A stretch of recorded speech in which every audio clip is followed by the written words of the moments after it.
Hey there, good morning, everybody. It is Sunday, the 14th of March, 8 o'clock in the morning, and as you can see, I'm not dressed for church yet because this is being recorded on Saturday. That's how we do it now on Sundays, to give me a little bit of breathing room on the Lord's Day, as we've got to go to church and take care of business there for Him. We started yesterday a brand new book, the book of Joshua. Joshua starts where Deuteronomy left off, the death of Moses and the death of everyone who was too fearful to go into the promised land. And so we read yesterday in Joshua chapter 1 that God had called Joshua to be Moses' replacement.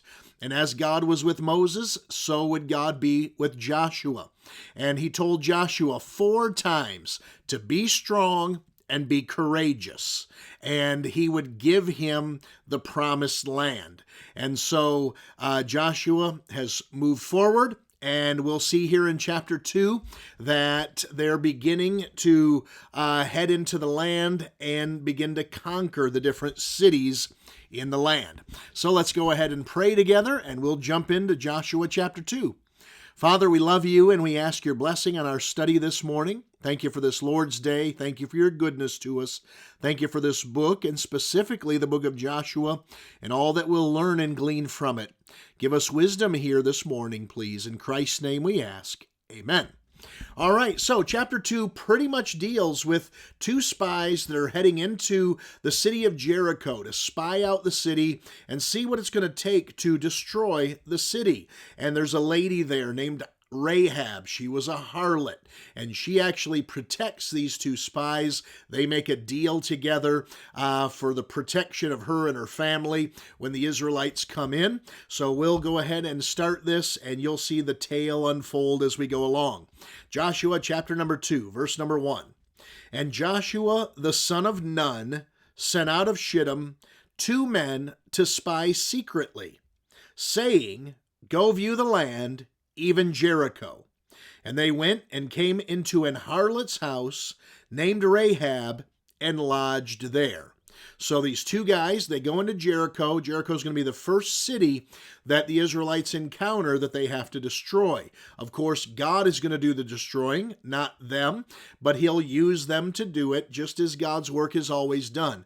We don't do God's work. God does his work, but he uses us to help get it done. If you remember, Jericho had giant walls that went all the way around the city. They say that the walls of Jericho were so thick and wide that along the tops of them they would hold chariot races. It's pretty interesting to hear about that. And as you know, Israel, they don't have any kind of strong army or any armaments to be able to destroy a wall like that. But God was more than capable of destroying the walls of Jericho. But let's not get ahead of ourselves. So here the 2 spies are in Jericho, and they meet this harlot named Rahab, and they stay with her that night. Verse 2. And it was told the king of Jericho, saying, Behold, there came men in hither tonight of the children of Israel to search out the country. So notice this. There's nothing that you and I do that gets by without someone else knowing it. And just 2 men come in to spy out the city, and already that news made it to the king. Hey, 2 Israelites are here in the city. They're spying on us to see how they might attack us. Verse 3, And the king of Jericho sent unto Rahab. So not only did the king know that these men were in the city, he also knew whose house they ended up at. That's how news travels, isn't it? Very, very quickly. And he said, Bring forth the men that are come to thee, which are entered into thine house, for they be come to search out all the country. So the king of Jericho tells Rahab, Bring those 2 guys to me. Verse 4.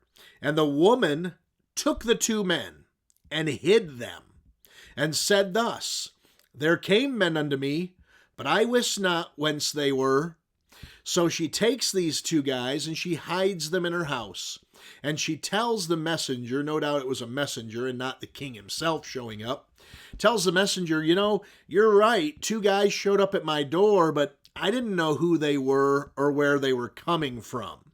Verse number 5, And it came to pass, about the time of the shutting of the gate, when it was dark, that the men went out. Whither the men went, I wot not.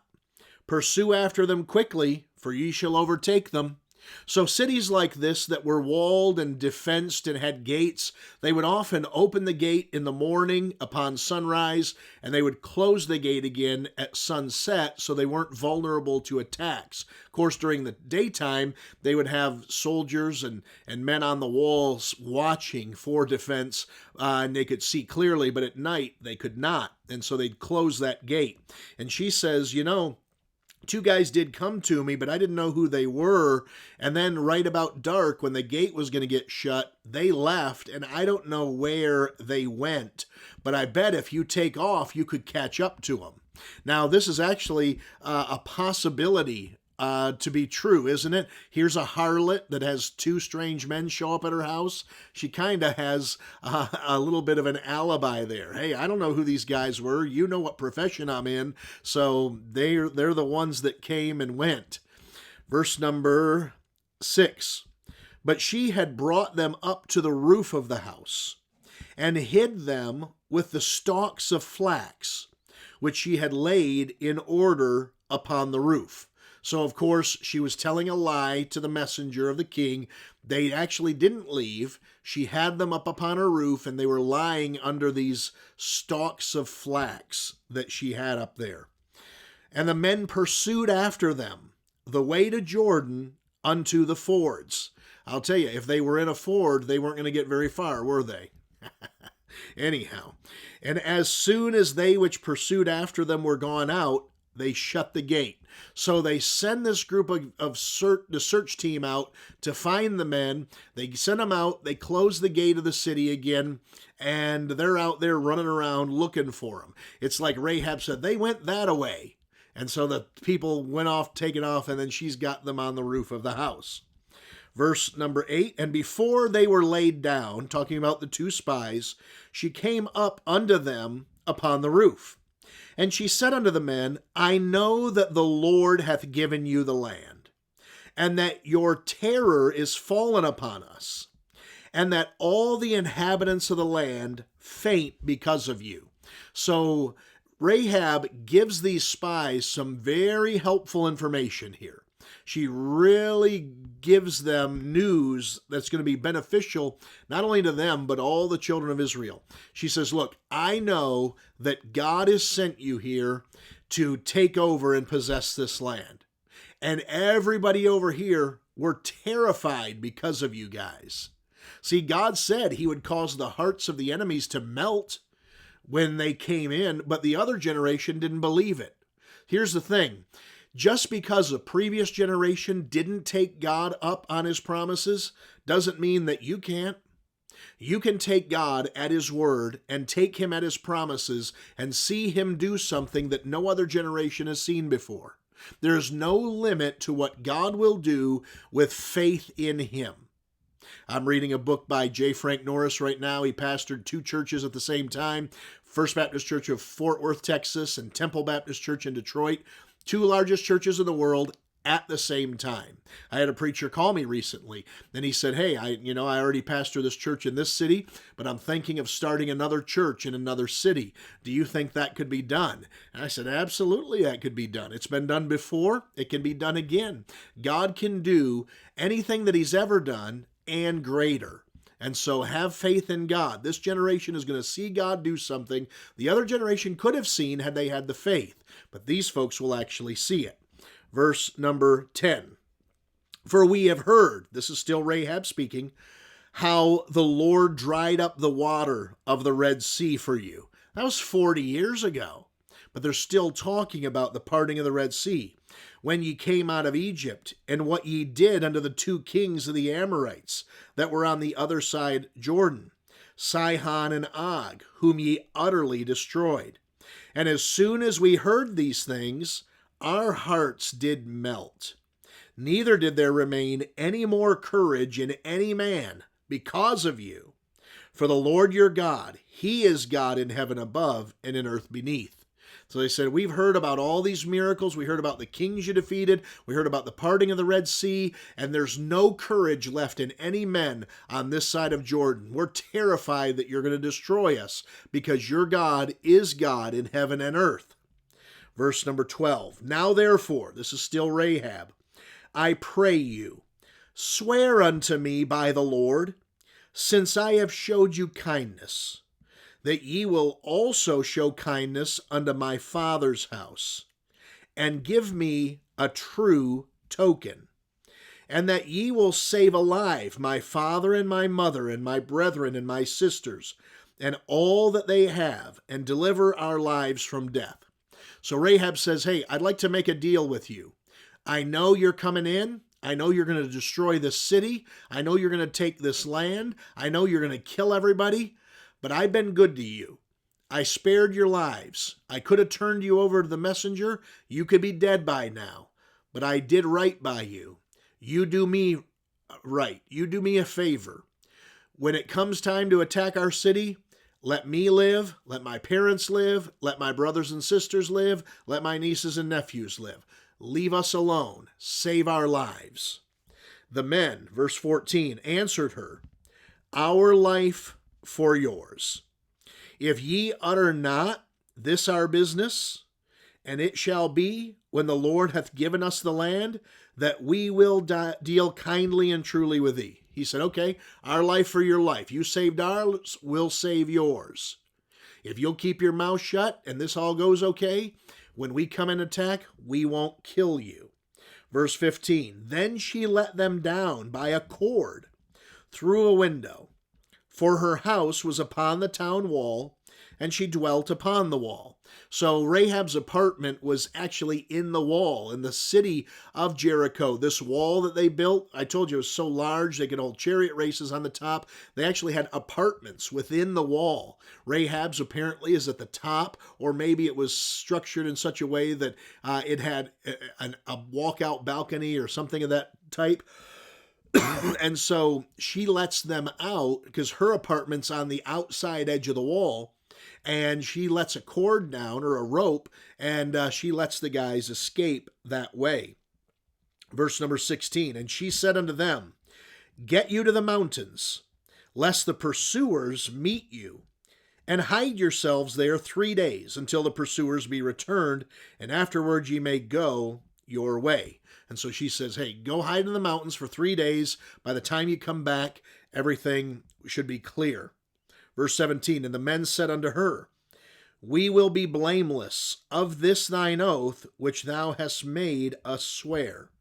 They're saying, we will do everything that we've agreed to do, that you've asked us to agree to. Behold, when we come into the land, thou shalt bind this line of scarlet thread in the window, which thou didst let us down by. And thou shalt bring thy father and thy mother and thy brethren and all thy father's household home unto thee. So he says, okay, now when we come back to attack the city, we're going to do what you've asked us to do, and we're not going to hurt you. But we don't know who these people are. So here's what we need you to do. Take this same rope that you let us down the wall on and hang it out your window so that we know which house to leave alone. Verse number 19, and it shall be that whosoever shall go out of the doors of thy house into the street, his blood shall be upon his head, and we will be guiltless. And whosoever shall be with thee in the house, his blood shall be on our head, if any hand be upon him. So he said, okay, this is the deal. Whoever you want to spare needs to be in your apartment. And you need to hang this scarlet thread out your window so we know which apartment you're talking about. And anybody in that apartment will be spared. And if any of our guys go in and hurt anyone in your apartment, then we'll kill them. But if anybody in your apartment leaves and goes into the street, they're fair game if they get killed. That's not on us. So keep your people in your apartment. Verse 20, and if thou utter this our business, then we will be quit of thine oath, which thou hast made us to swear. They said, if you start running your mouth about this and you start telling people that we're coming back to attack, you tell anybody anything. You tell anybody we were here. You tell them we went up into the mountains. You tell them anything, the whole deal's off. Got it?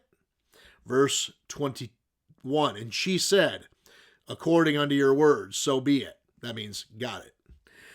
And she sent them away, and they departed. And she bound the scarlet line in the window. And they went and came unto the mountains and abode there 3 days until the pursuers were returned. And the pursuers sought them throughout all the way, but found them not. And so they escaped to the mountains. They waited 3 days. The pursuers returned home, and they escaped cleanly. Meantime, Rahab tied that scarlet thread, and it's hanging out her window because she doesn't know when the attack's coming. Verse 23, so the two men returned and descended from the mountain and passed over and came to Joshua the son of Nun and told him all things that befell them. So they went back, they met with Joshua, told him the whole story. And they said unto Joshua, truly, the Lord hath delivered us into our hands all the land. For even all the inhabitants of the country do faint because of us. Isn't it interesting that God had already told them this, but it took hearing it from Rahab for them to fully believe it? You know, sometimes our faith is weak. And we read something in the Bible and we don't quite believe it. But then if God allows us to see it in real time, in real life, okay, I guess it's true then. Hey, why don't you cut out the middleman and just trust God? Trust him at his word. All right, it is the Lord's Day. I know it's a busy day for you as well as it is for me, so we won't belabor it anymore. Tune in tomorrow morning, 10 o'clock. We'll have Joshua chapter number 3. Thanks for watching today. I do hope you have a great Lord's Day. If you're local, come see us at Lighthouse Baptist Church, 5458 Fenton Road in Flint, Michigan. We start at 9 o'clock in the morning for Sunday school, 10 o'clock for the morning service. Then evening, we have 5 o'clock Sunday school and 5:45 evening service. And we'd love to have you and be honored if you'd be with us. All right. Like, love, share the post. I don't know if I said that already. God bless you. Have a great day.